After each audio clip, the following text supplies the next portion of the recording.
Yeah, we are going to have some fun today, taking a little sneak peek inside of my body instead of always looking at yours and what's wrong with you. So I always say that perfection exists from a distance. And the reason I say this all the time is because I think, the people that you like, that you follow, that you binge listen to, including me, right? You might think that I'm walking around the pillar of health. And to that, I would say you would be wrong. Listen, we all have things wrong with us. Is my thyroid optimized? Hell yeah, it absolutely is. Do I feel good? Absolutely. But I also like testing myself for the things that I look at in my patients because I think I should know, right? So when I get a patient that gets a test back and I get a call and they say, "Oh my God, I have Lyme disease." And I say, "Well, yep, you and 3 other people this week." "Oh my God, I have Epstein-Barr virus. What do I do?" "Well, you and 5 other people this week do." "Well, I never had mono." "Well, yeah, you did. It was just a bad cold years and years ago, probably when you were a teenager." And guess what? So do I. So I'm going to take you on a little inside journey. We're not even doing thyroid labs. I showed you my thyroid labs before. You can go back and re-listen to that. We're going to go into my viral testing. So, that Lyme disease, Epstein-Barr virus panel that I always tell you to get because of underlying infections, co-infections that go hand in hand with thyroid disease. And the GI map, the Mac Daddy of gut tests, which is so super cool. I'm going to show you mine. Now, mind you, as I go through it, I'm going to remind you, I do not have any GI distress. And the GI map is not just for that. I am going to tie it to a couple of things that were going on with me that now kind of makes sense. But the GI map is the Mac Daddy of testing. Unfortunately, that's one of those functional tests that are not covered by insurance, but sometimes it's just worth doing and it's just super fun to do as well. So I will tell you that, you guys are out there and you're listening to me, and I so appreciate it. And you're listening to other practitioners and specialists. Please do not walk around thinking that we are the be all end all of perfectionist health pictures, because we all have things that are going on. We all struggle with things. We all eat bad food. I do not eat perfect 100% of the time. If you're on Instagram and you follow me on Instagram, you'll see a big old picture of me eating a piece of cheesecake with the picture of the cheesecake next to it. And that was over the weekend. And since then, I've also had some jelly beans and some more chocolate because it was Easter. So we all, listen, my goal in telling you this is to please, please, please do not think that we are perfectionists and that we expect the same from our patients. Well, I'll speak for myself. I'm not a perfectionist. I don't expect the same from my patients. We are all human. And that's why I want you, whether you're listening, whether you're a one-on-one patient with me, whether you're thinking of becoming one, whether you do become one, this is how it is. This is the laid back conversation, relaxed. We are friends on this journey. I do not expect perfection from you because I sure as hope no one else expects it from me. Because you might be out one day and walking down the street and be like, "Hey, there's Dr. Amie. She got a big old hamburger in her face." Damn right. If it's the best hamburger in the world, the bun is going to be on it, and I will deal with the consequences after. Thank you very much. So for those of you listening on the Thyroid Fix podcast, you're just going to have to listen to it. You're not going to be able to see it. If you want to see it, you're going to have to jump over to my YouTube channel to actually see my results. But I will take you on a visual tour as best as I possibly can. So you know what? We are going to start off with, right? Hold on. Give me a second. I got to bring up my screen.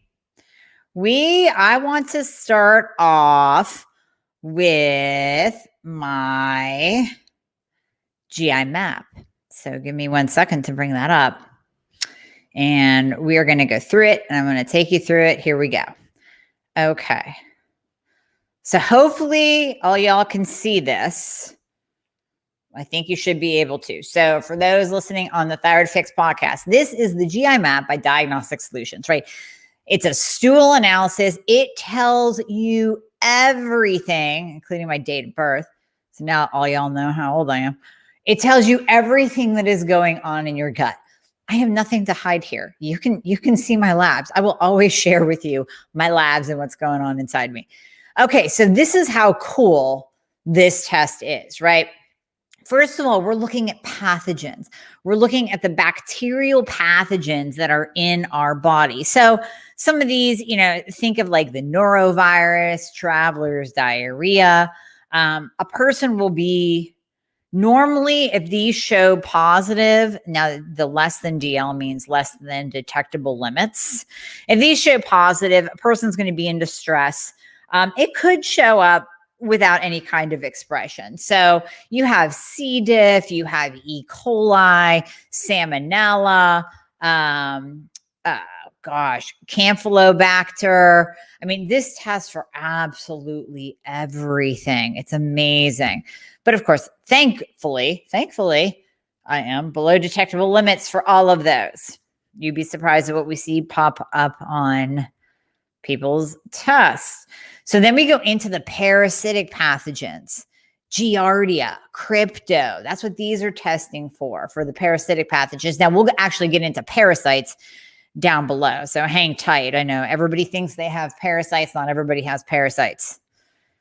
So these are the parasitic pathogens below detectable limits. I'm good. Viral pathogens, the adenovirus, the norovirus, below detectable limits. I am good there. Yay. Now we're getting into H. pylori. Okay. So this is my story. Whenever we see H. pylori, we'll see reflux, acid reflux, migraines, dermatitis, acne, anemia. Hello, my Hashimoto patients.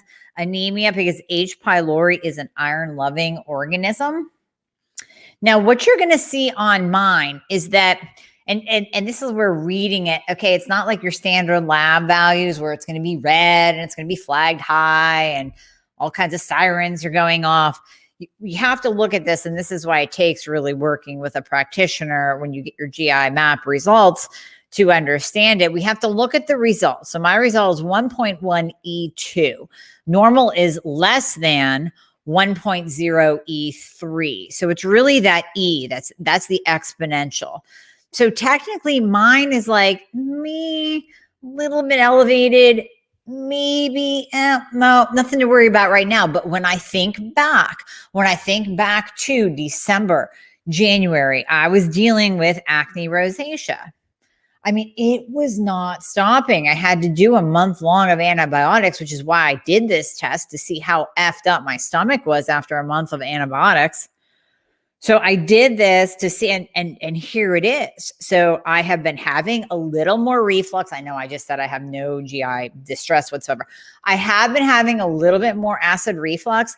I used to never get reflux. I could eat before bed, go to bed, boom, done, asleep, not a problem. People would tell me these stories of acid reflux in the night. I'm like, oh, sucks to be you. Now I'm having it off and on. So definitely some reflux. I do suffer from migraines, but they haven't been that bad. But when I look back with the H. pylori, tying it to the acne rosacea, oh my God, there it is. So this was most likely higher a few months ago.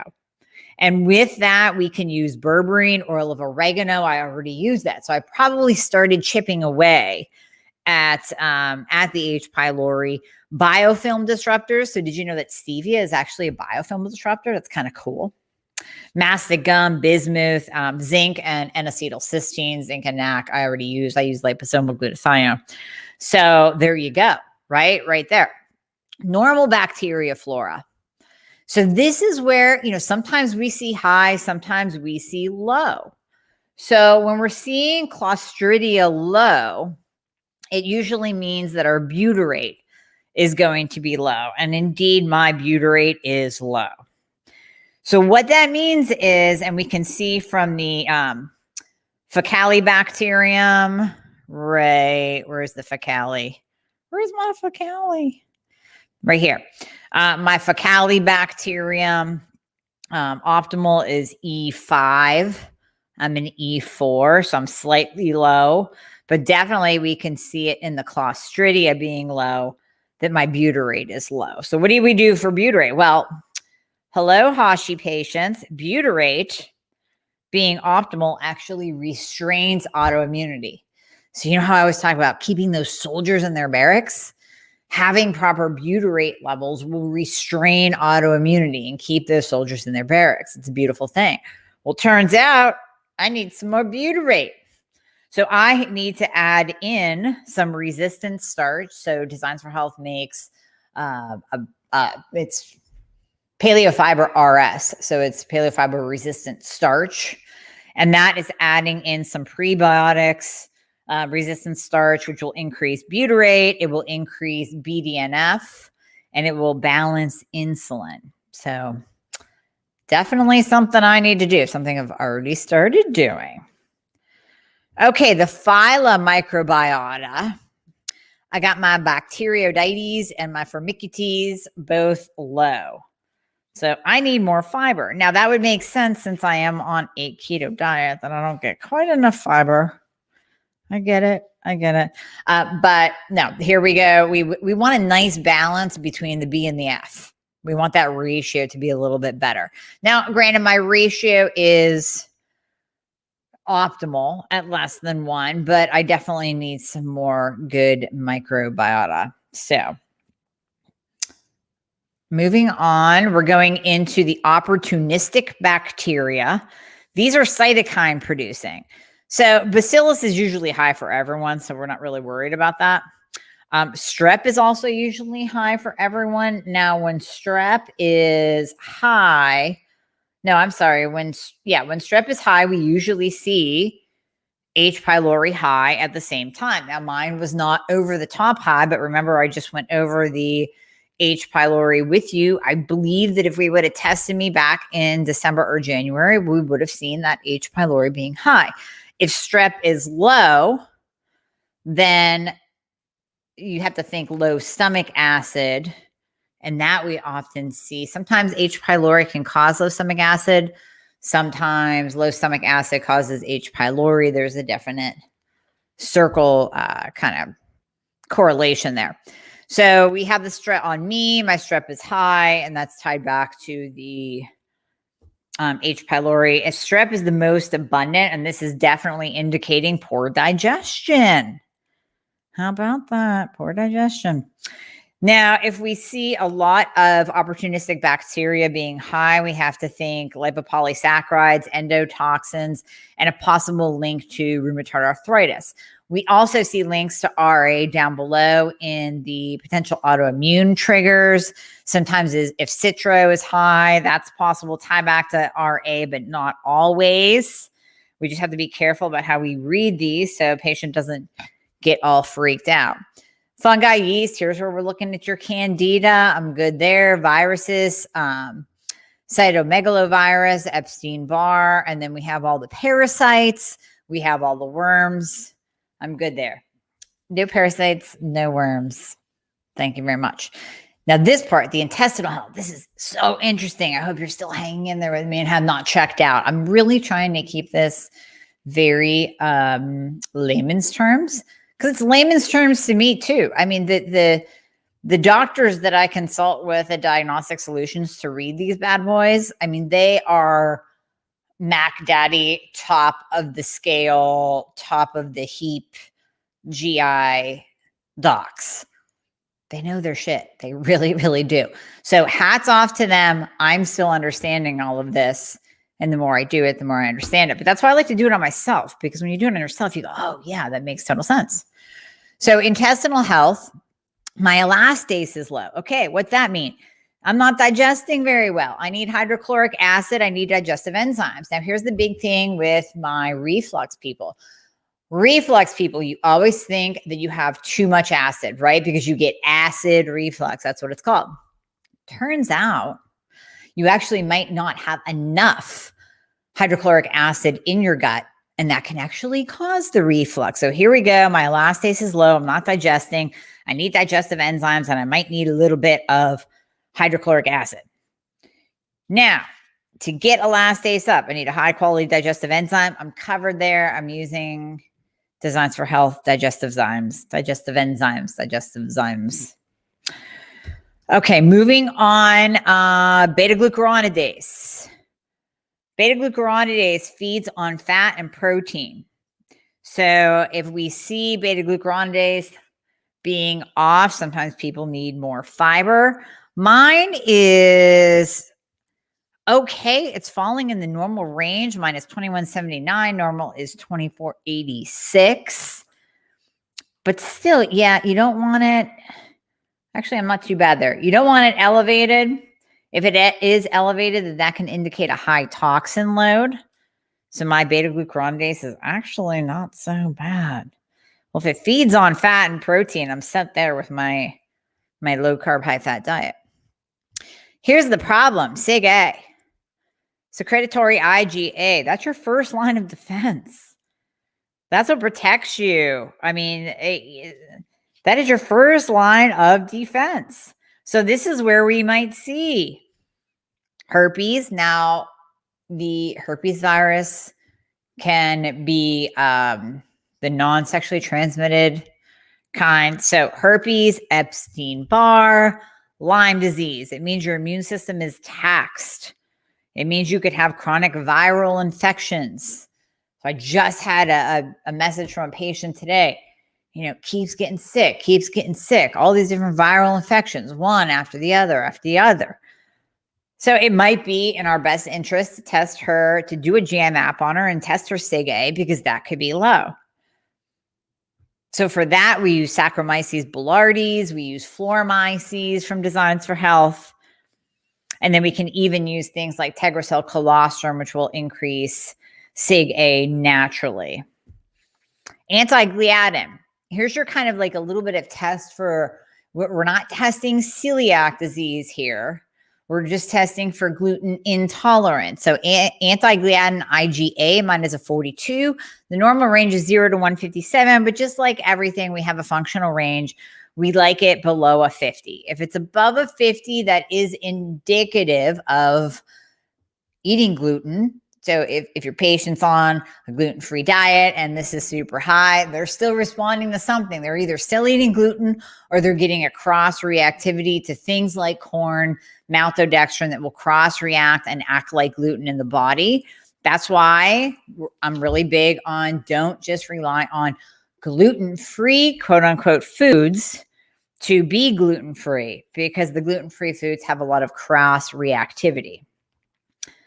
Calprotectin is indicative of colon inflammation. Mine's good. Yay.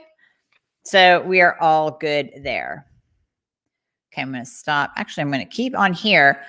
All right, so that's my GI map, right? That is my GI map. Now I'm going to go over to, let me check back with you guys and make sure that you are seeing everything. Okay, yeah, you're seeing everything. All right, so I'm jumping back over here. Now we're going to look at my Epstein-Barr virus. And this is what I mean. This is what I mean when people call me, my patients call me, they're all in a panic. They're going, oh my God, I have EBV. And I say, yeah, you and pretty much everybody else. Epstein-Barr virus is a huge, huge, huge precursor to Hashimoto's. We see this is one of the co-infections that we talk about. And so many patients will say, well, I don't know. I didn't know I had mono. Like I said, maybe it was just a really bad cold. You could have been in high school. You could have been in college. You were really sick. You didn't go to the doctor. You didn't get a test for it. Okay, well, you had mono. Now you have Epstein-Barr, just like me. So my Epstein-Barr, if you look at this viral capsid AG, IgM, this is whether or not it is active. So in a patient where Epstein-Barr virus is active, you will be tired. You will be so tired. It's a fatigue you've never experienced before. Mine is not active. Mine is dormant. So this is where we see this marker being high. That means I do have Epstein-Barr virus and it is dormant. Okay, we're going up here now. We're going to the Lyme. Let's see if I can find this, right? Okay, so we're going to go all the way up here. Lyme disease. This is a little bit of a different panel than what I see from a lot of my patients. But what was really interesting is my beautiful, brilliant nurse practitioner decided to test me for this really funky, only in Utah and the West Coast. I don't know, parasitic Lyme kind of marker. And it turns out I have it, Babesia duncani. Look that up. I dare you. I mean, you're going to find everything from asymptomatic to fatal. So we're just going to keep that on the back burner. Now, this would be one that if a patient were to get this tested and get their lab results back, they might do a Dr. Google search and freak the hell out. I'm not freaked out. It's just something to know. If I never tested it, I would probably never, ever, ever know that I had anything like this. But if at any point of time I get some really crazy, funky symptoms that no doctor can figure out, I will refer back to Babesia duncani and remind them that I have a crazy Utah-born tick bite that carries a really, really funky, potentially fatal disease. But I'm telling you, I'm not really worried about it. Yeah. So let me go back here, come back to you. And there we go. So that is my inside look inside my body of what's going on. So now you're wondering, what are you doing about it, Amie? What are you going to do? So yes, I have started digestive enzymes. I started resistant starch because you know what? I don't really want to get acid reflux when I'm laying down to get a really nice night's sleep. And maybe I had too much keto ice cream right before bed and it decides to make its way back up into my throat. That's not cool. So yeah, I am going to use some resistant starch. I want to improve my elastase. I want to bring up my Sig-A for my immune system.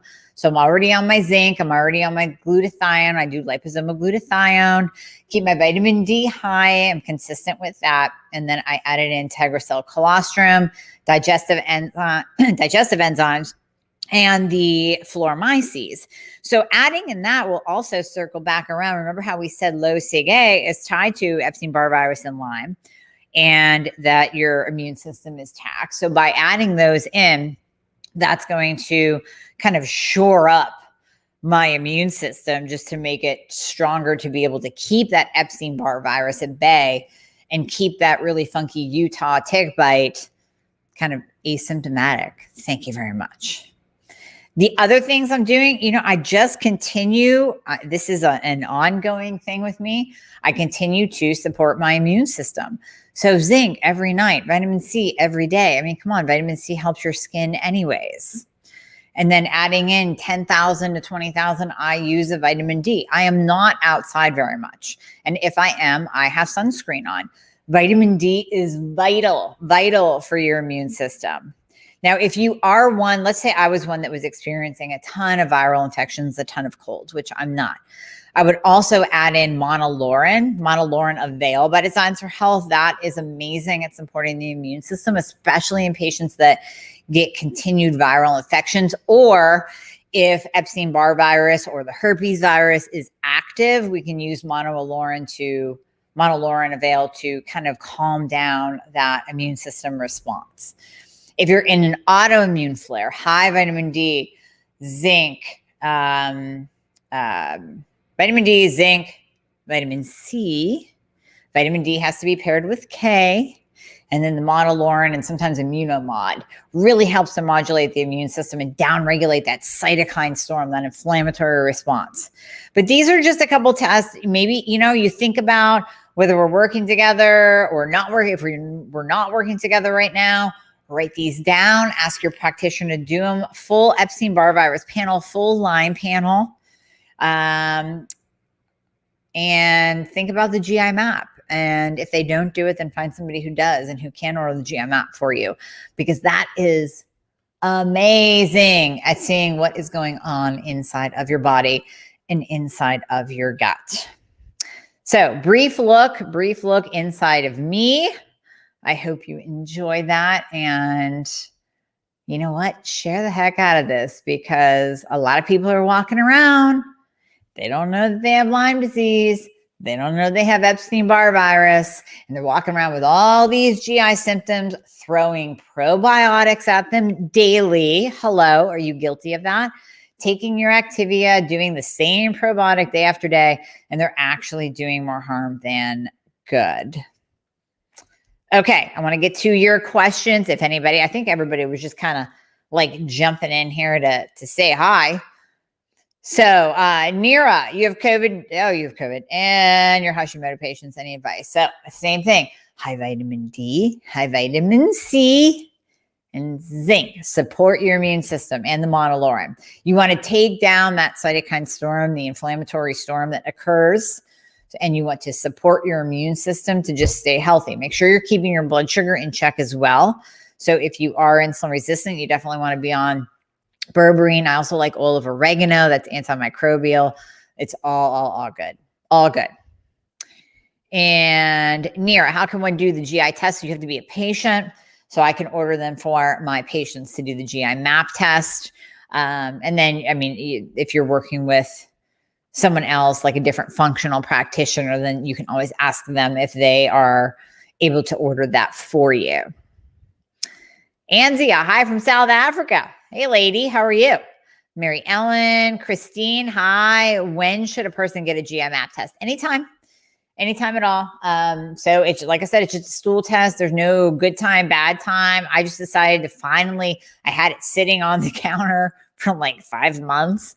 So I decided to finally do it after taking a month long of antibiotics, but you can do it at any point of time. I have patients do it that just have a little bit of GI distress and we can't quite figure out what exactly is going on. And then rather than throw a bunch of supplements at them, then we do the GI map test to tell us exactly what we need. So we're not guessing and kind of throwing darts at the board. Cindy, I have Lyme and CO and chronic EBV. I can't wake up after 10, 12 hours of sleep. So Cindy, I'm not sure what else you have going on. I mean, there's chronic Lyme, so that we treat, we do treat with antibiotics for sure. For chronic Lyme, and there's a variety of different treatments for chronic Lyme disease, from everything from conventional to functional, and sometimes a blend works really, really well. Chronic Epstein-Barr virus would be, so are you saying that you're in the active state of EBV all the time? Because we should be able to push that into a dormant state. So you're just like me, you're kind of walking around, you don't even really realize that you have it. It's just kind of there. Angel, can children have a GI test? Yes, and 10 times yes, especially children who are on the autism spectrum, developmentally delayed, ADD, ADHD. I mean, that is just, it's amazing because the gut-brain connection is there. Any kind of learning disabilities, behavioral issues. Oh my God. Yes, absolutely. Alicia, should you do a GI map after a colonoscopy? You know what? I don't know. I mean, I would think you would have to wait a little while because you just cleared out basically everything after a colonoscopy. So I would wait like a month or two to balance back out after a colonoscopy. I honestly don't know the answer to that 100%, but logic says to wait a little bit. Mary Ellen, have hereditary hemochromatosis, and doctors want me to stay away from vitamin C supplements and do not support detox. I cannot override anything that your doctors are saying because you're not a patient of mine. So I apologize. I can't really comment directly on that because you're under the care of practitioners that know your labs and know your state and know the severity of it. So for right now, I would say you need to just kind of follow pretty much whatever they say. And then Miss Cindy, it's the sleep that is getting me down. Once I'm awake, I'm okay. So, okay, you can't wake up after 10, 12 hours of sleep. So Cindy, also make sure, remember with Epstein-Barr, that we see Hashimoto's correlated with that. So you want to make sure that you are tested for, get that full thyroid panel done. Make sure that they're testing your thyroid antibodies as well. Very, very, very important to get that full picture and to be able to know what those co-infections like Lyme and Epstein-Barr virus are actually doing to your body. Are they causing anything else to get kicked up? Okay, well, I thought that this would be interesting. I thought that you guys would like this a lot. As always, please visit my website to book a call if you're interested in working together, if you are dealing with horrendously broken metabolisms and you're being told that you're normal over and over again by your doctor, but you know that there's something wrong and you know that you're not normal and you're sick of being told that you're normal and you're sick of paying money on practitioners that don't listen to you. And yeah, I would love to work with you. So until later, thanks so much for listening.